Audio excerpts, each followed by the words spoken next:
하나님의 장자인 나는 말씀만 대하면 나는 말씀 읽을 때가 아멘. 우리 창세기 4장 6절 말씀 우리 5번 같이 읊조려 보겠습니다. 시작. 여호와께서 가인에게 이르시되 내가 분하여 함은 어찌 됨이며 안색이 변함은 어찌 됨이냐. 여호와께서 가인에게 이르시되 내가 분하여 함은 어찌 됨이며 안색이 변함은 어찌 됨이냐. 여호와께서 가인에게 이르시되 네가 분하여 함은 어찌 됨이며 안색이 변함은 어찌 됨이냐.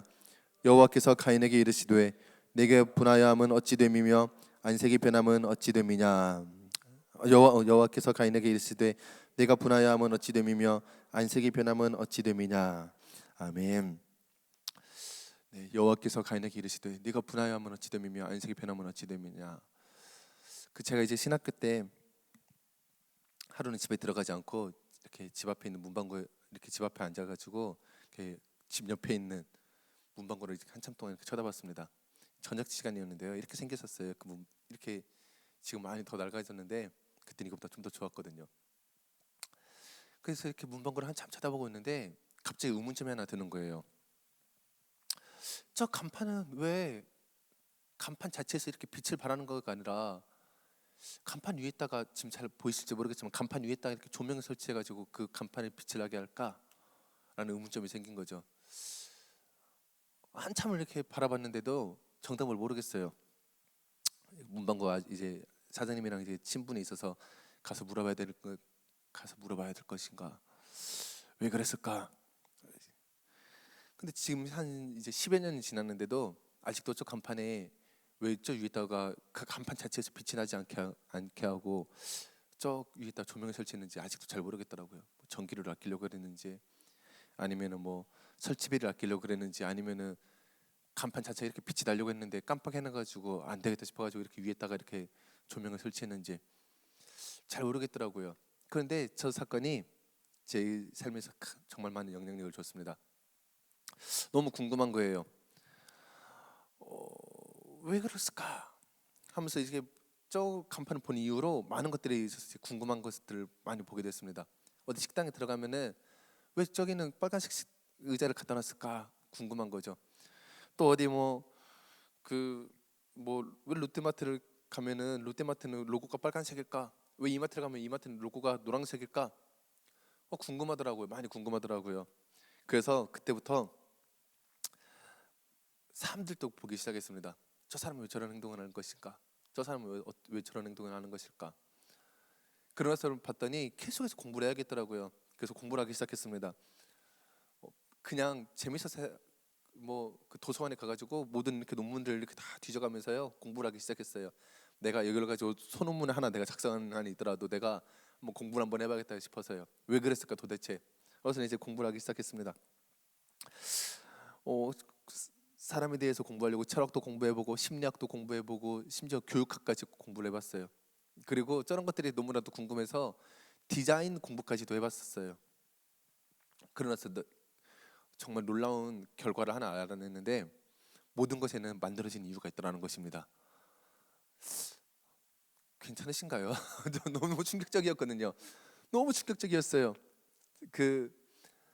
이제 지금은 이제 국회의원으로 이제 되신 손혜원 의원이라는 분이 그때 당시에는 이 디자인 회사 이제 대표였습니다. 그래서 그분이 낸 대표 브랜드가 뭐냐면은 이제 그분이 낸 대표 브랜드라고 하기는 좀 그렇지만 이제 그분이 그 이름을 지어준 것들이 뭐가 있냐면은 우리가 잘 알고 있는 종갓집 김치, 미녀는 석류를 좋아해, 그다음에 순천고추장, 처음처럼, 참이슬, 술 이름 이렇게 하다 보면 그 술 이름 되는데 이게 다 그분들이 지어준 이름인 거예요. 손혜원 의원이 그것도 어마어마한 거액을 받고 이름을 지어준 거죠.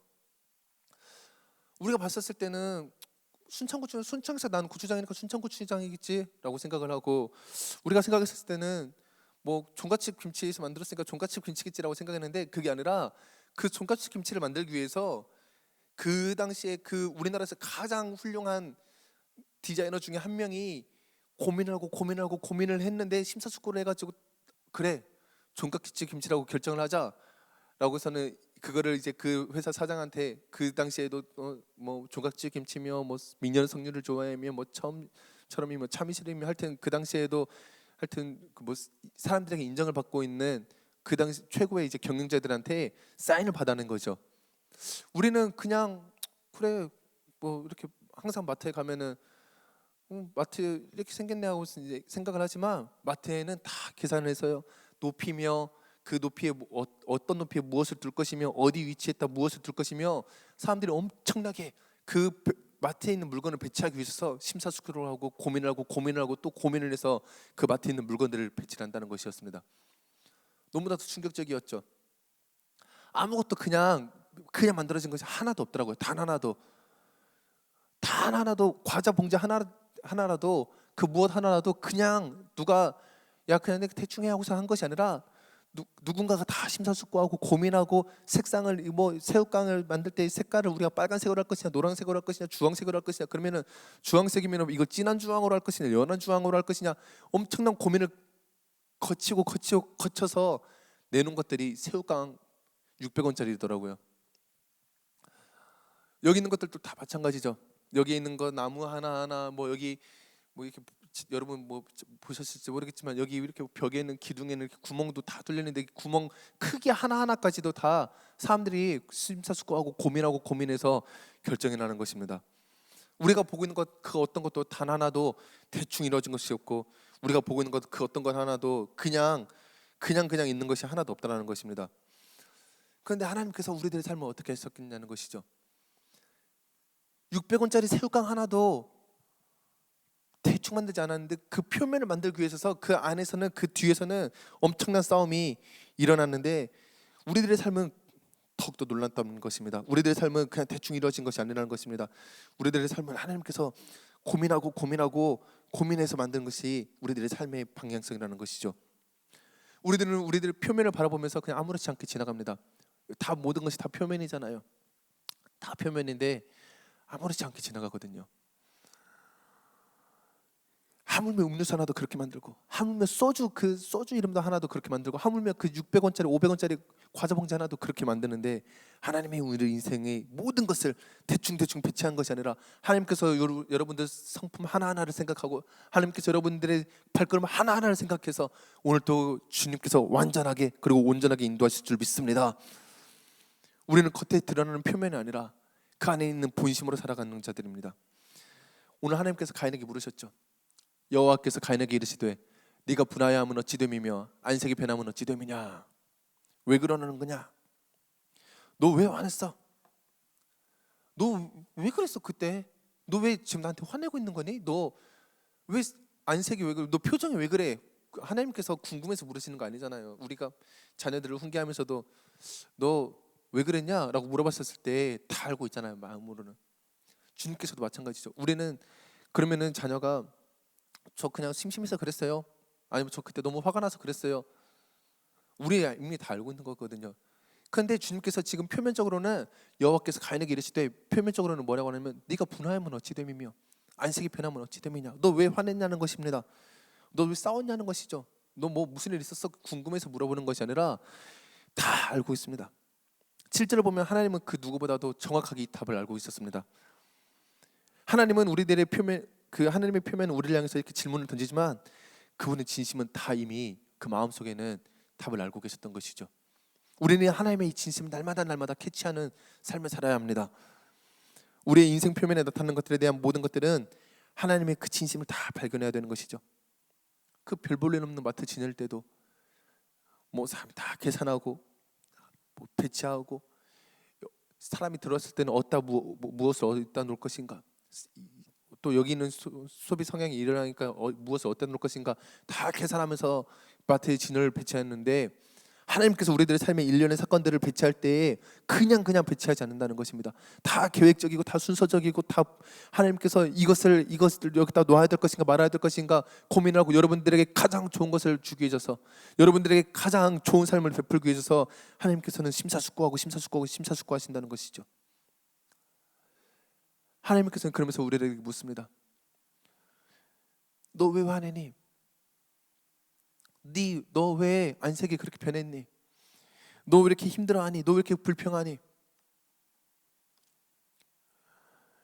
이러한 질문들이 삶에 일어나는 표면적인 상황과 이 표면적인 환경에 대해서 우리도 궁금하죠. 하나님 진짜 왜 그러게요? 왜 이렇게 삶이 힘들까요? 이 상황이 왜 이렇게 나의 상황을, 나의 이 상황이, 이 조건들이, 이 환경들이 왜 이렇게 나를 힘들게 할까요? 나를 왜 이렇게 곤란하게 할까요? 나는 왜 이렇게 능력도 없어서 나는 왜 이렇게 맨날 되는 일이 없을까요? 우리의 삶의 표면적인 상황과 환경이 어떻든 간에 하나님의 본심은 예레미야 예가에서 잘 나와 있습니다. 우리 예레미야 예가 3장 33절 읽어보겠습니다. 시작. 주께서 인생으로 고생하게 하시며 근심하게 하시는 본심이 아니시로다. 우리들의 삶이 살아가는 데 있어서 주님께서 모든 것을 다 표면적인 것들이 다 고생 같고 우리들의 삶의 모든 것들이 표면적인 것들이 상황들이 주어진 조건들이 다 근심하는 것밖에 없는 것 같으나 그것이 하나님의 본심이 아니라는 것입니다. 하나님의 본심은 디모데후서 1장 7절 말씀 같이 읽어보겠습니다. 시작. 오직 능력과 사랑과 절제하는 마음이니 하나님이 우리들에게 주시고자 하는 그 마음, 하나님의 정말 그 상황, 우리들에게 주신 상황, 뭐 환경, 표면적인 것 이런 것들 말고 하나님께서 왜 우리들에게 그 상황을 주셨고 왜 하나님께서 우리들에게 그런 그 시련과 아픔을 허락하셨고 우리들에게 왜 그런 기쁨과 우리들에게 왜 그런 능력을 허락하셨는가? 우리들에게 보잘것없는 아무것도 아닌 것 같은 이 능력을 왜 주셨는가? 하나님께서 우리들에게 다 주신 이 모든 것들은 두어려는 마음이 아니고 고민하는 것도 아니고 그것 때문에 근심하는 것도 아니고 그것 때문에 불평하는 것도 아니고 하나님이 우리들에게 주신 그 모든 것은 다 주님의 능력이고 주님의 사랑이고 우리를 향한 하나님의 마음인 것입니다. 그러면 우리들의 인생이 달라지죠. 내 힘으로 한 것이 아무것도 없게 되죠. 내 능력으로 한 것도 아무것도 없게 되고 내가 뭐 자랑할 것도 아무것도 없게 됩니다.